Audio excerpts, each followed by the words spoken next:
আজকের গন্তব্যস্থল দক্ষিণ কাশী, যেখানে ভগবান শিব বিষ পান করেছিল।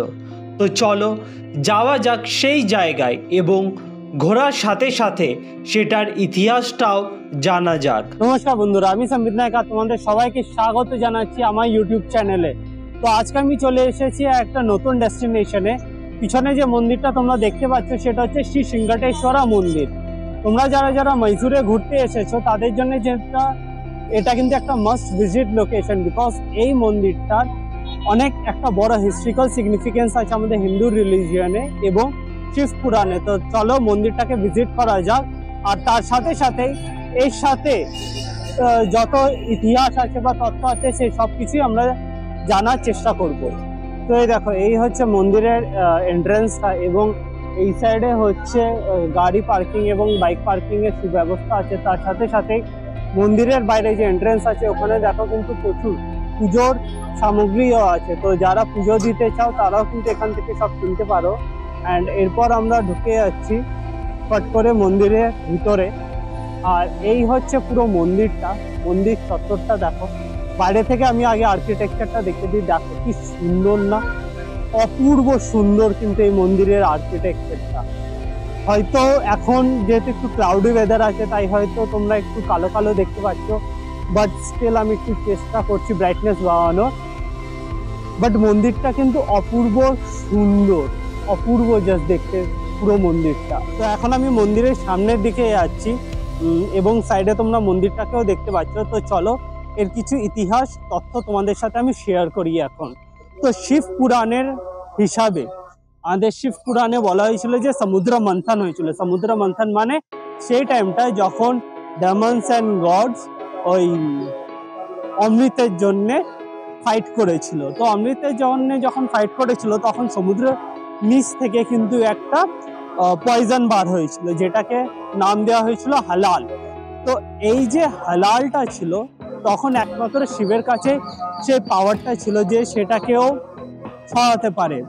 তো শিবকে তখন রিকোয়েস্ট করা হয় অ্যান্ড শিব সেই পয়জনটাকে নিজের ভিতরে খেয়ে নিয়েছিল, বাট খেয়ে অ্যাকচুয়ালি পুরো ডাইজেস্ট হয়নি, নিজের গলাতে এখানে রেখে দিয়েছিল। এই জন্যে যে নামটা এখানে শিবকে অ্যাকচুয়ালি বলা হয় শ্রী সিংঘটেশ্বরা। সিংঘটেশ্বরা মিনিংটা হচ্ছে সিং, সিং মানে হচ্ছে ব্লু, আর কণ্ঠ, কণ্ঠ মানে হচ্ছে গলা।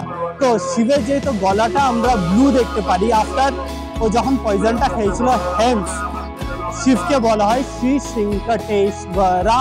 এখানে এই সাইডে একটা শিবের খুব বড় মূর্তিও আছে, সেটাও আমরা দেখবো। বাট তার আগে মন্দিরটাকে একটু দেখি, চলো মন্দিরটাকে ঘুরে দেখা যাক। আচ্ছা, মন্দিরটা ঘোরার আগে আমি আর একটা জিনিস দেখাতে চাই তোমাদেরকে। আই হোপ তোমরা দেখতে পাচ্ছ, অ্যাকচুয়ালি ক্লাউডি ওয়েদার আছে তাই অত পরিষ্কার নাও হতে পারে। সো এই দেখো, এই হচ্ছে আর্কিটেকচারটা পুরো। এটাকে দ্রাবিডিয়ান স্টাইল অফ আর্কিটেকচার বলে। পুরো সাউথ ইন্ডিয়াতেই আমরা যত মন্দির দেখি সে সব কিছুই কিন্তু দ্রাবিডিয়ান স্টাইল অফ আর্কিটেকচারের আন্ডারেই পড়ে। তো এই যে উপর থেকে নিচে, এটাকে 9 স্টোরি বিল্ডিং বলা হয়। পুরো 9টা স্টোরিতে এই বিল্ডিংটাকে ডিভাইড করা হয়েছে।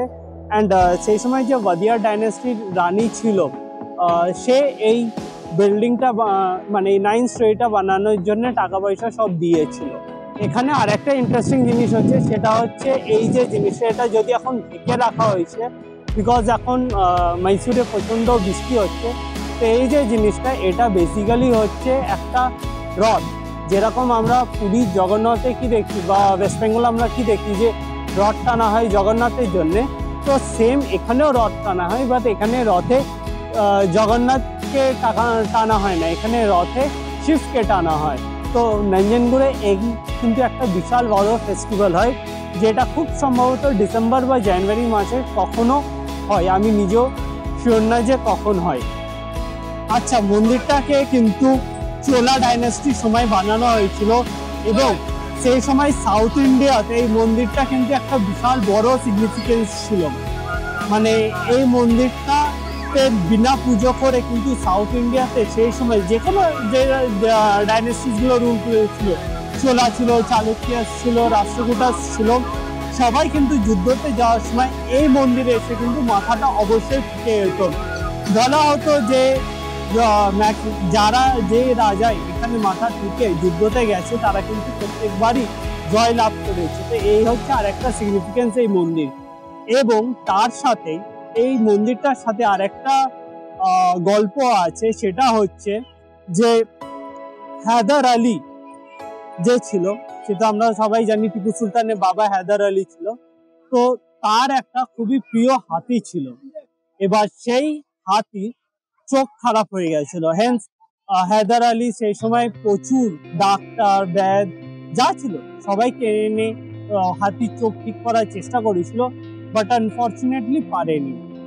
অ্যাট লাস্ট হায়দার আলীকে সেই সময় কেউ এই মন্দিরটার খোঁজ দেয়।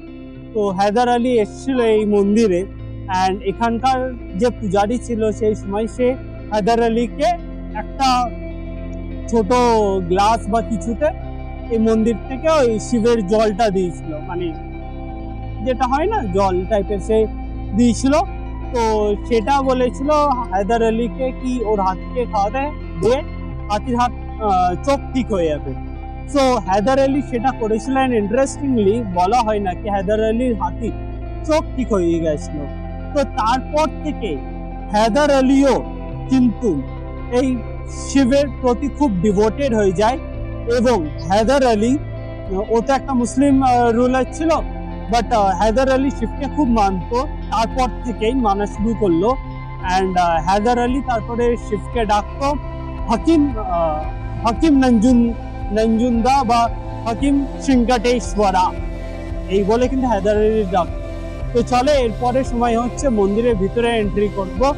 ভিতরে ট্রাইপড অ্যালাউ না বা সেলফি স্টিকও অ্যালাউ না, সো আমি পুরোটা হ্যান্ডেল ব্লগিং করব অ্যান্ড পরে ভয়েস ওভার দেবো। সো প্লিজ একটু অ্যাডজাস্ট করে দিও তোমরাও, ঠিক আছে? তো চলো মন্দিরের ভিতরে ঢোকা যাক।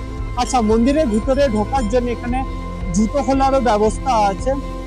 সাউথ ইন্ডিয়াতে কিন্তু এই জিনিসটা আমার খুবই ভালো লাগে যে গভর্নমেন্টের থেকে কিন্তু জুতো রাখার সুব্যবস্থা করা আছে। এর ফলে কি হয় যে জুতো চুরি হওয়ার ভয়টাও কিন্তু খুবই কম থাকে। তো চলে এবার ফট করে মন্দিরের ভিতরে ঢোকা যাক। আর এই হচ্ছে নন্দী স্ট্যাচু। এখানে যেমন কি তোমরা দেখতেই পাচ্ছ যে প্রচুর মানুষে কিন্তু এখানে পুজো দিচ্ছে। আর তার সাথে সাথে এখানে কিন্তু প্রদীপ জ্বালানোর একটা সুব্যবস্থা রয়েছে। আজকে রবিবারে ভিড়টা জাস্ট একবার দেখো, কি মারাত্মক ভিড় হয়েছে। প্রচুর মানুষেরা কিন্তু এই মন্দিরে দর্শন করতে এসেছে আজকে। আর এখানে মাত্র 5 টাকায় জুতো রাখার সুব্যবস্থাও আছে। আর এখানে কিন্তু জুতো একদম কমপ্লিটলি সেফ থাকে। আর এখানে একটা ভিআইপি এন্ট্রেন্স করা হয়েছে। এই ভিআইপি এন্ট্রেন্সটা শুধু রবিবারেই করা হয়, যেখানে 100 টাকা দিয়ে তোমরা ডিরেক্টলি মন্দিরের ভিতরে ঢুকে যেতে পারবে। বাট আমি যাব ফ্রি কা এন্ট্রিতে। তো হঠাৎ যেতে যেতে এই দরজাটা চোখে পড়লো। ডিজাইনটা দেখো, দরজাটা মারাত্মক, কিন্তু ডিজাইনটা অসাংঘাতিক সুন্দর কিন্তু। আর এই দুর্গাপুজোর মতো লাইনে আমি দাঁড়িয়ে পড়েছি, এখন মন্দিরে দর্শন করতে যাবো। ভাই মারাত্মক ভিড় হয়েছে, কি সাংঘাতিক ভিড়। তো প্রায় আধা ঘন্টার উপরে হতে চললো, আমি কিন্তু এখনো মন্দিরে ঢুকতে পারিনি, এখনো লাইনেই দাঁড়িয়ে আছি। সাংঘাতিক ভিড় হয়েছে আজকে। ফাইনালি মন্দিরের ভিতরে ঢুকে গেছি। আর তোমরা জাস্ট দৃশ্যটা দেখো, এখানে আর্কিটেকচারটা দেখো কি সুন্দর। তো ফাইনালি আমি এখন মন্দির থেকে বার হয়ে আসলাম। ভাই মারাত্মক ভিড় হয়েছে, জাস্ট মারাত্মক। একটা জায়গাতে এন্ট্রেন্স ছিল, যেটা আই গেস আমি হয়তো ভিডিওতে ক্যাপচার করেছি। এন্ট্রি ফি মানে ভিআইপি এন্ট্রি 100 টাকা, বাট আমি গরিব মানুষ তাই আমি ফ্রি রুট ধরলাম, গরিব মানুষ বলে। যাই হোক, তো গেলাম অ্যান্ড লিটারালি কটার সময় 10:30টায় ঢুকলাম, 11:30টায়, 10:30 না 10:15 আশেপাশে ঢুকেছিলাম, 11:30টায় এখন বার হলাম। ভাই কি ভিড়, দুর্গা পুজো মনে হচ্ছে, দুর্গা পুজোর ভিড়। আর সত্যি কথা বলতে আজকে রবিবারও তো অসাংঘাতিক। যেটা আমি বলেছিলাম না যে এই মন্দিরটা কিন্তু মানে নঞ্জনগুড় সাইডে খুবই জাগ্রত মন্দির, তো ভিড় তো হবেই, অস্বাভাবিক। ইনফ্যাক্ট আমি একটা ভিতরে যখন ছিলাম একটা বাঙালি ফ্যামিলির সাথে আমার আলাপ হলো। তারা ব্যাঙ্গালোর থেকে এসছে। তো ভাবা যায় মানে ব্যাঙ্গালোর থেকে ট্রেন ধরে তারা মহীশূর আসলো, আর মহীশূর থেকে তারপরে আবার নেক্সট ট্রেন ধরে নঞ্জনগুড় আসলো। ইনসেন, মানে বেশ ভাবো যে এই মন্দিরটা তাহলে কতটা আছে। তো তোমরাও যারা কিন্তু মহীশূর ট্রিপে আসছো, মহীশূর ঘুরতে ঘুরতে আসছো, তো এটা কিন্তু তোমাদের বাকেট লিস্টে অবশ্যই থাকা উচিত। বেশি না, মহীশূর থেকে, মহীশূরে যে সাভার বাস স্ট্যান্ড থেকে আছে আসার দুটো উপায়। এক, মহীশূর সাভার বাস স্ট্যান্ড থেকে তোমরা বাস ধরে ডিরেক্টলি আসতে পারো, বা মহীশূর থেকে ট্রেন ধরেও আসতে পারো। যদি বাসে করে আসো তাহলে ভাড়াটা কিন্তু অনেক বেশি পড়বে, ওই মোটামুটি 45 টাকার আশেপাশে ভাড়া পড়বে যদি তোমরা বাসে করে আসো। বাট তোমরা যদি ট্রেনে করে আসো তাহলে কিন্তু আরামসে 20 টাকায় হয়ে যাবে। তো চলো এরপরে আমরা নেক্সট যেখানে আছি সেটা হচ্ছে, এখানে একটা কিন্তু খুব বড় শিবের মূর্তি আছে, তো সেটা দেখাতে যাচ্ছি। সামনেই যাবো, just adjacent to the building, sorry মন্দির, নট বিল্ডিং। তো চলো যাওয়া যাক সেই শিবের ওই মূর্তিটা দেখতে। ওখানে গিয়ে তোমাদের সাথে আবার কথা হচ্ছে আমার। তো আর কিন্তু এসেই গেছি। আমি পরিষ্কারভাবে যদিও দেখতে পাচ্ছি, তোমরা ভিডিওতে এখনো অবধি পরিষ্কারভাবে দেখতে পাচ্ছ কিনা আমি জানি না। পুরো নীল রং দিয়ে শিবটাকে বানানো হয়েছে। যদিও শিবের শুধু গলাটা নীল, বাকি শরীরটা নীল না, বাট এখানে পুরো নীল রং দিয়ে করা হয়েছে, পুরো শৃঙ্গটেশ্বরা তা দেখানোর জন্য, পুরো ডেপিক্ট করার জন্য। এটা অ্যাকচুয়ালি পরে বানানো হয়েছে, এটা কিন্তু কোনো রাজা বা রানী বানায়নি।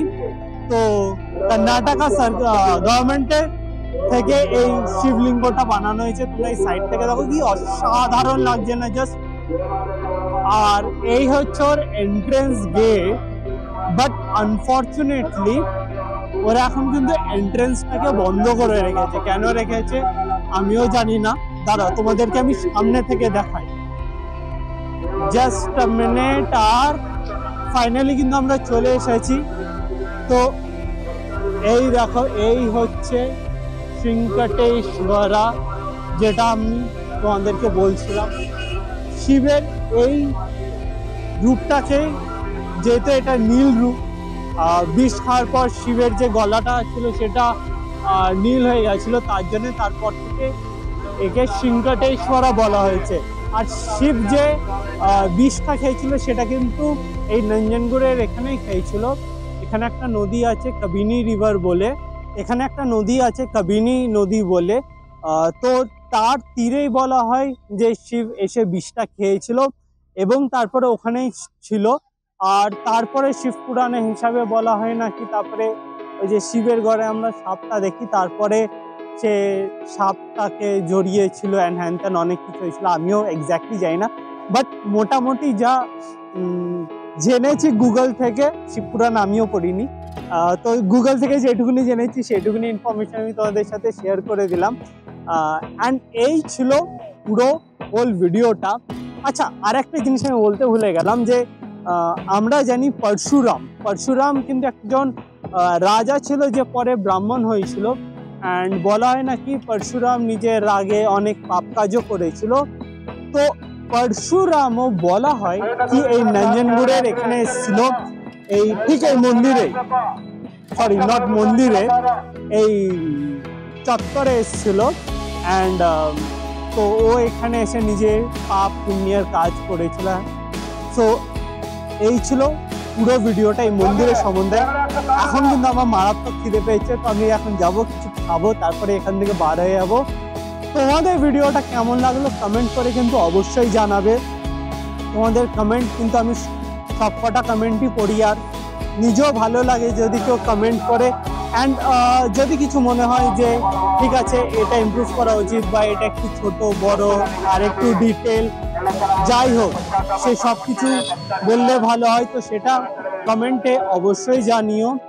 আর তোমরা যারা ভিডিওটাকে ফেসবুকে দেখবে তারা কিন্তু পেজটাকে অবশ্যই ফলো করো, আর যারা ইউটিউবে ভিডিওটা দেখবে তারা কিন্তু চ্যানেলটাকে অবশ্যই সাবস্ক্রাইব করো।